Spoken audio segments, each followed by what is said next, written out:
अगर आप स्टूडेंट हैं, लुक फॉरवर्ड कर रहे हैं पार्ट टाइम जॉब के लिए ताकि आप अपने आप को फाइनेंशियली सपोर्ट कर पाए। अगर इंटरनेशनल स्टूडेंट है तो इसकी ज़रूरत और भी ज़्यादा हो जाती है। किसी और कंट्री में जाके रह रहे हैं, अपना लिविंग एक्सपेंस निकालना है आपने, तो पार्ट टाइम वर्क आपको करना पड़ता है। एक तो आपको वर्क राइट्स होते हैं और दूसरा फ़ायदा ये होता है कि आपको लोकल वर्क कल्चर का पता चलता है। लेकिन जॉब करना इतना आसान नहीं है, उससे पहले जॉब ढूंढनी पड़ती है। जॉब ढूंढते समय काफ़ी चैलेंजेस फेस करने पड़ते हैं, लेकिन चैलेंजेस तक बात खत्म नहीं होती। अगर हमने जॉब अच्छी ढूंढनी है तो हमें प्रिपरेशन करनी पड़ती है। तो उस प्रिपरेशन को कैसे किया जाए, कौन सी चीज़ों को ध्यान में रखा जाए ताकि आपको जॉब मिल पाए, चाहे आप फ्रेशर हैं, चाहे आपने +2 किया हुआ है, ताकि आपको आगे अपना जॉब में काम करने में ज़्यादा मुश्किल ना आए। सो आज की वीडियो में मैं यही डिस्कस करने जा रही हूँ। डिटेल्ड इन्फॉर्मेशन के लिए वीडियो को अंत तक देखना है, हमारे यूट्यूब के चैनल को सब्सक्राइब करना है, इंस्टा पे हमें फॉलो करना है ताकि आपको एक इन्फॉर्मेशन रेगुलर बेसिस पे मिलती रहे। रिज्यूम एक ऐसा डॉक्यूमेंट है जो आपकी इंट्रोडक्शन आपके एम्प्लॉयर को देता है, उसी को देख के आपका एम्प्लॉयर आपको हायर करता है। तो इसको सिंपल रखिए, बहुत ज़्यादा कॉम्प्लेक्स करने की जरूरत नहीं है, टफ वर्ड्स डालने की जरूरत नहीं है, कोई झूठ बोलने की जरूरत नहीं है, क्योंकि जब आपको कॉल आ गया और आप इंटरव्यूअर को सेटिस्फाई ना कर पाए तो इसका नेगेटिव इम्पैक्ट पड़ेगा। तो इसीलिए सबसे पहले रिज्यूम को सिंपल रखना है, ये ध्यान में रखना है, कुछ उसको ज़्यादा डिज़ाइन करने की जरूरत नहीं है। अगर आप फ्रेशर हैं, बाकी वेरी करता है, अगर आपने कोई काम किया हुआ है तो ऑब्वियसली उसकी अपडेट आप ज़रूर डालोगे। और सबसे इम्पॉर्टेंट है, शुरुआत करो अपने नाम से, अपनी ईमेल आईडी से, अपने कॉन्टैक्ट नंबर से, क्योंकि आपका जो एम्प्लॉयर है आपको कॉन्टैक्ट करेगा तो उसको पता होना चाहिए किस नंबर पे कॉन्टैक्ट करे। अगर आप किसी स्पेसिफिक टाइम पे ही अवेलेबल हो तो उसको मेंशन कर सकते हो। अगर आप किसी स्पेसिफिक मोड को प्रेफर करते हो, आप चाहते हो आपको ईमेल आए, फ़ोन ना आए, तो उस केस में आप उसमें ये चीज़ें मेंशन कर सकते हो जब आप इंटरव्यू के लिए अपना रिज्यूम भेजते हो। तो ये चीज़ें कोई प्रॉब्लम नहीं है, आप मेंशन कर सकते हो। उसके बाद आती है आपकी एजुकेशन, क्वालिफिकेशन क्या है। अगर +2 किया तो ऑब्वियसली +2 का ही बताओगे, उसमें कुछ झूठ तो बोल नहीं सकते, और ना ही एजुकेशन को कुछ चेंज कर सकते हैं। अगर आपने बैचलर किया है और आपके पास वर्क एक्सपीरियंस है तो आप ये चीज़ें बता सकते हो।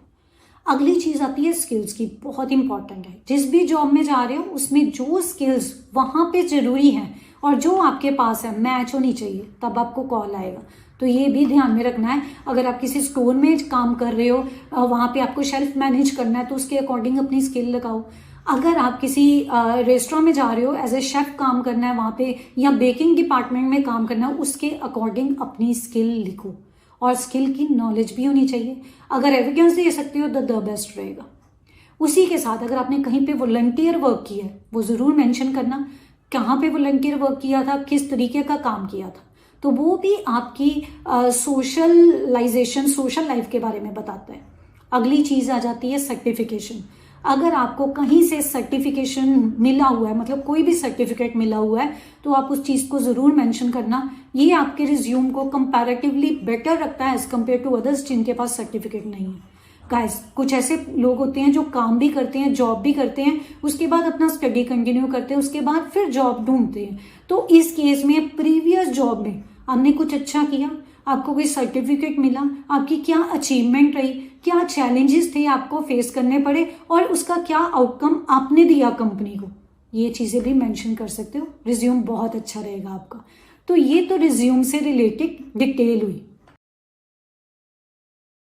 Networking to get the job is the most important. Networking 2 तरीके से होती है, आप ऑनलाइन भी अपना नेटवर्क क्रिएट कर सकते हो, ऑफलाइन भी। अब ऑनलाइन में कैसे, जॉब फेयर्स होते हैं, जॉब बैंक होते हैं कुछ कंट्रीज में, जैसे कनाडा में हो गया, उनकी गवर्नमेंट की भी वेबसाइट है जहां पर आपको जो ऑथेंटिकेट एम्प्लॉयर्स हैं, जिनको एम्प्लॉयज़ की ज़रूरत है, वो अपनी वैकेंसीज की इंफॉर्मेशन डालते रहते हैं। इसके अलावा काफ़ी ऐसी साइट्स हैं, ग्लासडोर हो गया, इंडीड हो गया, लिंक्डइन हो गया, तो वहाँ पर भी रिक्रूटर्स आते हैं, वो रिक्रूटमेंट करते हैं, तो इनकी भी आप हेल्प ले सकते हो। और कुछ कंट्रीज में गवर्नमेंट्स ने अपनी वेबसाइट्स बनाई हुई हैं, कहीं ना कहीं वो बहुत हेल्प करते हैं। कनाडा में बात करें तो कनाडा में प्रोविंशियल गवर्नमेंट ने अपनी साइट बनाई हुई है जहां पर जाके आप जॉब प्लेसमेंट के लिए लुक फॉरवर्ड कर सकते हैं। इसी तरीके से ऑस्ट्रेलिया में है, यूके में भी है, सब कंट्रीज में ये चीज़ होती है। इवन इंडिया में भी कहीं ना कहीं गवर्नमेंट अपडेट करती रहती है जॉब की डिटेल्स को, जो उन कंपनीज को रिक्वायरमेंट है जहां पर उनको वर्कर्स चाहिए। तो ये तो हो गया ऑनलाइन, आप अपना रिज्यूम भेज सकते हो वहां पर। आपको जहां फेयर हो रहा है, जहां पे आपको लगता है कोई कंपनी अच्छी है जिसमें आपका इंटरेस्ट है काम करने का और दोनों की रिक्वायरमेंट, उनकी और आपकी स्किल्स दोनों मैच करते हैं, आप अप्लाई कर सकते हो। इन पर्सन की बात करें तो काफ़ी ऐसे वेज हैं जिसके द्वारा आप जॉब ढूंढ सकते हैं। इवेंट्स होते हैं, जॉब फेयर्स ऑर्गेनाइज होते हैं, जहां पर जॉब फेयर ऑर्गेनाइज हो वहां जाइए, अपना रिज्यूम दीजिए। वहां पे अगर कंपनीज आई हैं तो उनके साथ इंटरैक्ट कीजिए, एचआर डिपार्टमेंट के साथ बात कीजिए, डेफिनेटली आपको हेल्प मिलती है। इसी तरीके से आप फ्रेंड्स या आपके किन कोई हैं वो आपको रेफर कर सकते हैं अगर वो किसी को जानते हैं वहां पे वर्कर की जरूरत है।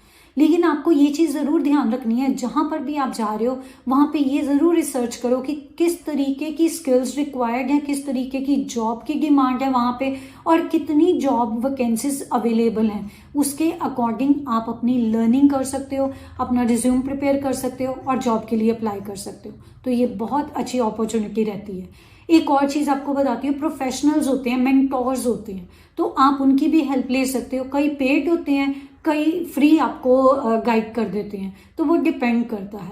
तो मेंटोर्स जो हैं, अब मैं एग्जांपल लेके समझाती हूँ। जैसे आपके कॉलेज में है, आपके कॉलेज में आपके प्रोफेसर के साथ बहुत अच्छी बनती है, तो ऑब्वियसली वो आपको एडवाइस कर देते हैं कि किस तरीके की आपको जॉब स्टार्टिंग में करना है, कौन सी कंपनीज हैं, कहाँ पे वैकेंसी है, अगर उनको पता हो।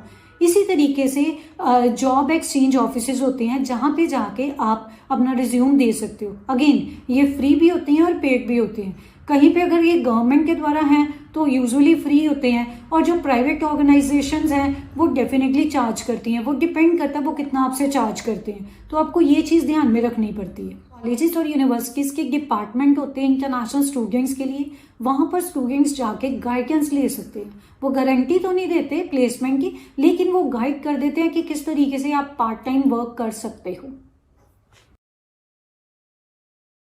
एज एन इंटरनेशनल स्टूडेंट कहीं पे जाके पढ़ रहे हो और आपको लगता है कि अगर आप कोई शॉर्ट टर्म कोर्स कर लेते हो तो आपको जॉब मिलना आसान हो जाएगा, तो उस केस में इस चीज को जरूर कीजिए। अगर जॉब की रिक्वायरमेंट है कि आपके पास सर्टिफिकेट हो, आप क्वालिफाइड हो, लेकिन आपके पास सर्टिफिकेट नहीं है, उस केस में आप वो शॉर्ट ड्यूरेशन का प्रोग्राम भी कर सकते हैं। लिटिल इन्वेस्टमेंट रहेगी लेकिन आउटकम उसकी अच्छी निकलेगी। इसमें I give you example of health department, कोई टेक्निकल हो गया, लैंग्वेज रिलेटेड चीजें हो गई।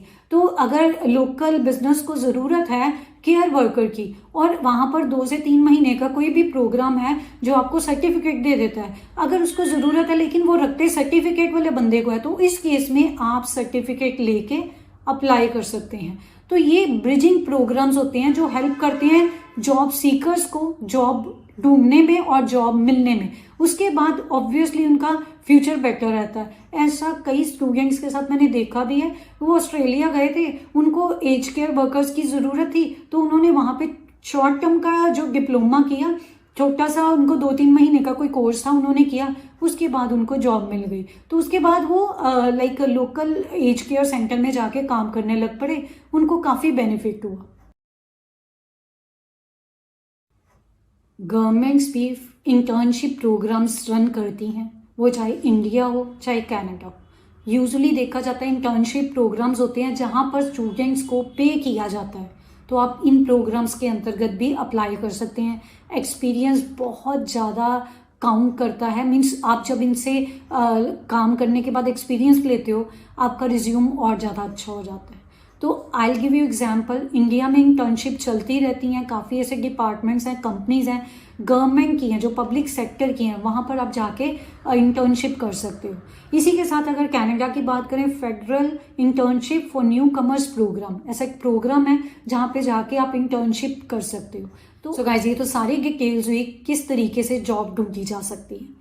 आप इसमें से कौन सा वे यूज कर रहे हो मेरे को कमेंट बॉक्स में जरूर बताना। And guys thank you very much for watching till and. हमारे यूट्यूब के चैनल को जरूर सब्सक्राइब कीजिए और इंस्टाग्राम पे हमें जरूर फॉलो कीजिए। आपको ऐसी अपडेटेड इन्फॉर्मेशन मिलती रहेगी रेगुलर बेसिस पे।